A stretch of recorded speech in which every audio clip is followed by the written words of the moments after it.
As the year draws to a close, it's that time again to take a look back at the Berserk franchise and remember how spectacular that this year has truly been. Especially when you remember that at the beginning of the year of 2022, most of us fully embraced the idea that we would never see another Berserk chapter for as long as we lived.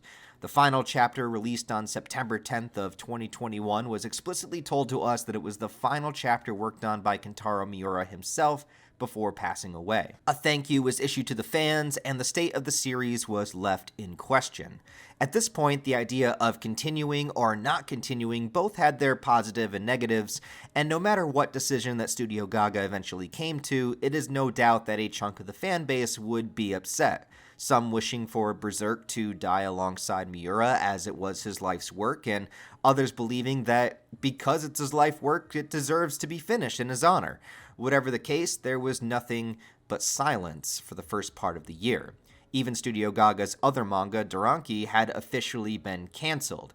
And this was my personal biggest clue as to whether or not Berserk would continue, because they did have another manga that was only one volume into its run. They certainly could have continued to work on this as their primary next story, but the fact that it was cancelled outright made me suspect that it was because they were going to put all of their efforts into Berserk. It wouldn't be until June 7th of this year that we finally got our answer. Posted on all the official Berserk accounts, this message suddenly appeared for all of us to see, one from Studio Gaga and the other from Koji Mori. The studio insisted that Miura would tell them and ask them things about what he was going to do with the story and wonder how his fans would respond, and that they were all inspired by his passion and creativity along with his process. They knew that Miura wanted the story to complete and wanted those to have gone through the journey for as long as it had been going on, that they deserved to see where it all ended up. Unanimously, they agreed it was because of what Miura said, and because Miura said so. To quote them, "Since he did not leave behind rough drafts, it's impossible for us to create the manuscripts exactly in the way that he would have intended. However, we will write the manga so not to deviate from Mr. Miura's own words. We would like to take the Kentaro Miura that we knew so fondly through our conversations and work and convey this to all of you in a very sincere manner. We believe that this policy, although imperfect, is the best way to deliver the Berserk that Mr. Miura envisioned to everyone as faithfully as possible." And I think this is an incredibly important thing to keep in mind. The art, the paneling, the way the story is drawn can never fully be recaptured the way it was before. It sucks, but Miura is no longer here, and to think that anybody on this planet could possibly draw Berserk just like him, it's an impossible requirement. Now, I personally think that Studio Gaga's art looks fantastic and is getting better and better as the story goes along, but as I've stated before, when someone is truly putting their heart and soul into a piece of art, you can feel that on the other end. No art is going to feel like Miura because it's not Miura.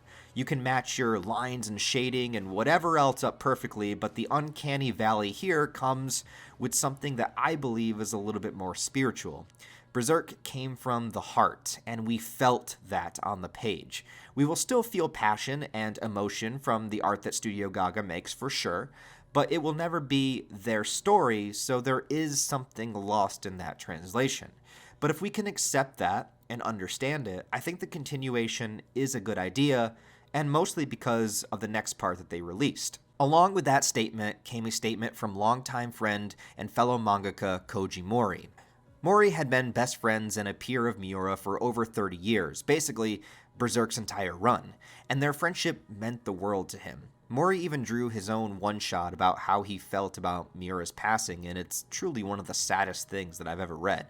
Regardless, he states that Miura had been talking with him and asking him his opinions of Berserk during its entire ride, specifically mentioning how he came to Mori when he was writing The Eclipse and asking his thoughts on it. I just can't imagine my friend explaining The Eclipse to me and me sitting there being like, this guy's my best friend. Anyway, during this time, Miura expressed virtually everything that he wanted to do with the story up until its ending. And according to Mori, Miura never deviated from the core essence of what he talked about even all those years ago. Mori met with Studio Gaga and the decision was made.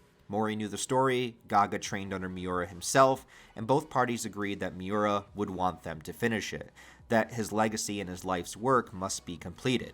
He worked so hard to give us this story, it's only right to see it through. Mori quoted himself saying that Gaga asked Mr. Mori, "Would you let us do it?" Miura's apprentice, who Miura had been so proud of while he was alive, asked me straight, and the company director Shimada, a mentor for me and Miura, also said, "If you do it, the company will give you their full support."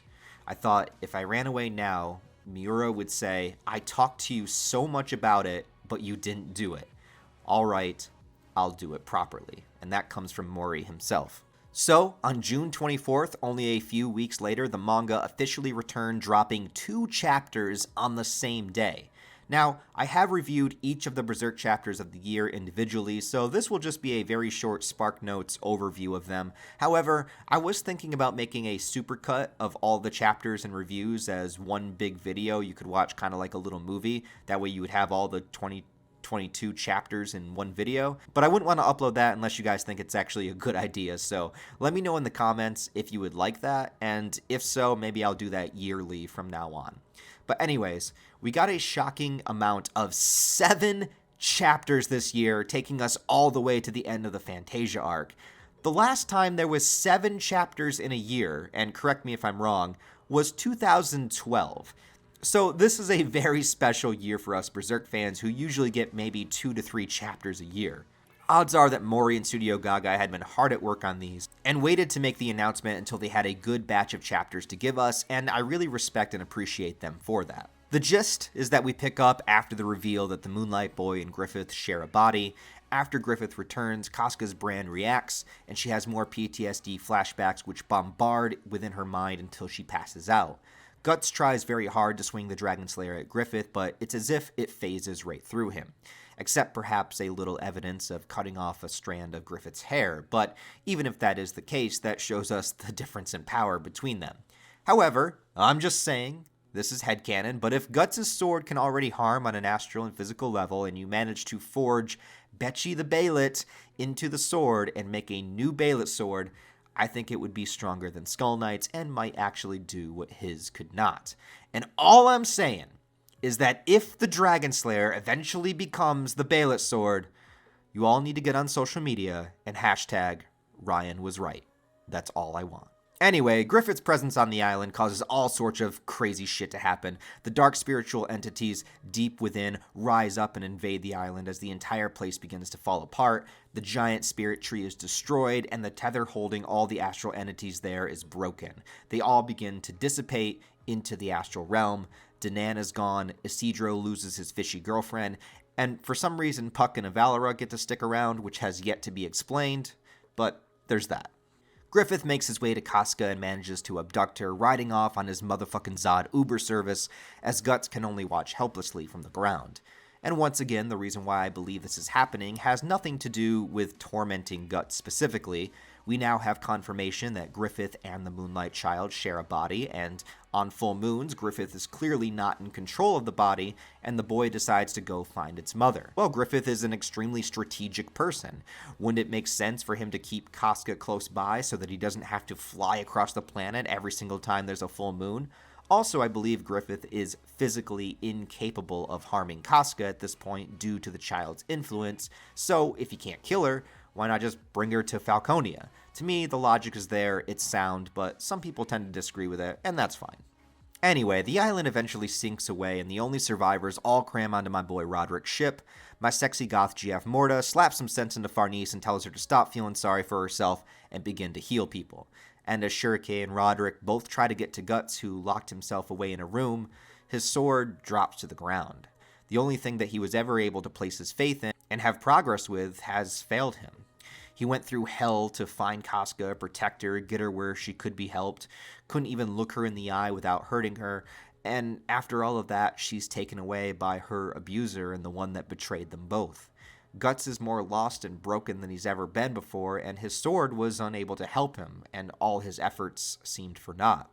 To him, it feels as though everything since the eclipse has been a waste, and so he falls as well, letting nobody in. The beast of darkness keeping Shurike out of his mind, and this is where we leave him. and we end with Griffith arriving back in Falconia with Casca in his arms, and perhaps an extremely jealous Sonia wondering who the hell this chick is. Overall, to me, I think the progression of the story makes perfect sense and is the way Miura would have driven it. Now, would Miura have drawn the panels differently, written the dialogue differently? Sure. But Griffith's arrival, a fight, the island sinking, Guts being broken, Casca being brought to Falconia, these are all things that make sense to the story and things that we were predicting even when Miura was still here.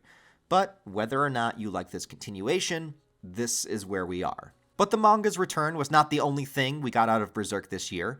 On October 2nd, we got the premiere of the Berserk Memorial Edition, and I have so many mixed feelings on this one.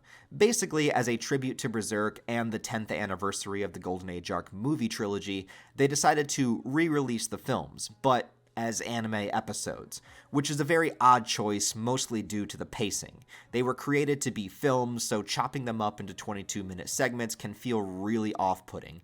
But they teased us with the idea that they were also adding some brand new scenes and expanding on what the films had shown us, most notably the Bonfire of Dreams scene, since that's an extremely important moment that was cut out of the films for I don't know why. I don't hate the Golden Age Arc films, in fact, it's how I got into Berserk, but they do focus so much on getting to the action that it tends to neglect a lot of the slower character-building moments that are super important. The episodes released weekly, and they had 13 episodes in total, but again, is 13 episodes really enough to tell the Golden Age arc? I mean, that's 10 volumes worth of content that was stripped down into just 13 episodes, with 3 of the episodes basically focused on just the eclipse, which is the climax. I still prefer the 97 version because it takes its time to build the story and lead us steadily into that climax. I think the art style's better, I think the music's better, and overall, it's just the superior version. However, the Memorial Edition did add in an adaptation of my favorite Berserk chapters, which had never been animated before. They added in Wounds, which is a deeply emotional moment where Guts and Casca open up to one another, share their vulnerabilities, and fully accept and embrace one another despite their flaws. It's a beautifully raw and powerful moment between two lovers that rarely gets shown in any kind of medium. So I do give full credit to the animators for understanding how important this scene was and giving it its justice. A lot of the new scenes were very quick, they were stunted in animation, often involving just two characters sitting down and talking, and pretty much only involving either Guts, Casca, or Judo, probably so they wouldn't have to pay any other voice actors for coming back. But having said that, having Wounds animated was very special to me, and I respect them for it. Alongside the release of the Memorial Edition was also this mysterious Berserk countdown webpage, showing the Beylet with a counter on top of it. No explanation was given whatsoever of what it could mean, but I told everyone from the very beginning not to get their hopes up. Some people thought it would count down to Guts using the Beylet in the manga, and just no, for many reasons, but also because the counter coincided with the Memorial anime, and it never was meant to have anything to do with the manga. Some people thought it was going to be an announcement of a new anime, which would continue after the Memorial Edition. Still extremely doubtful, but okay, maybe there was a 5% chance of that happening. Maybe it was counting down to Morta's 18th birthday, I don't know. But no, what it was actually turned into was an announcement of the Memorial Edition on Blu-ray. Yeah! With an image of Femto just staring you in the face with the announcement, taunting you. What did you expect? Though, as a bonus feature, the Blu-ray will have an interview with Miura that has never been seen before, except for those who went to the Berserk expedition in 2021, so that would be cool to see. But other than that, yeah, kind of disappointing. Also here in the West, worth mentioning, Berserk Volume 41 did drop on November 15th. It's already been out in other parts of the world, but I feel as though it's significant since it is the final volume with all the chapters created by Miura himself. It's extremely bittersweet, and it's definitely going to hold a special place within my collection.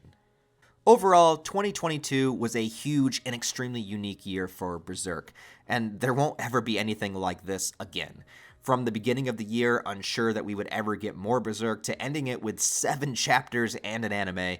But to be honest, I still hope that 2023 tops it. Now that Mori and Studio Gaga are hitting their stride, the next arc is beginning, and the fans are here for it, I can't wait to see where Berserk can possibly go from here. So let me know in the comments your best memory of Berserk in 2022. What was your reaction to its continuation? How do you feel about it now? Final thoughts on Memorial Edition, or anything else that you want to add about Berserk this year. Other than that, guys, I thank you all for watching. I love you guys. Appreciate you for sticking with me. And I hope you have a wonderful rest of your day. And I'll talk to you next time.